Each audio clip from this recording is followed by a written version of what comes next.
Audio Jungle. Fun Unlimited.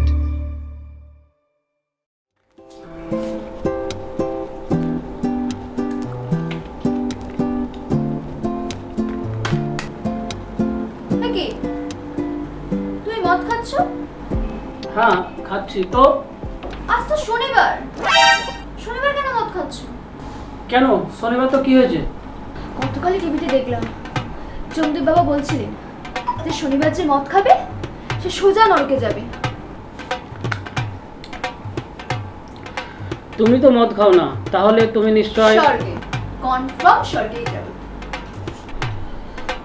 তাহলে আমার জন্য নরকই ঠিক আছে। হ্যাঁ हाँ भाई कैसी लगी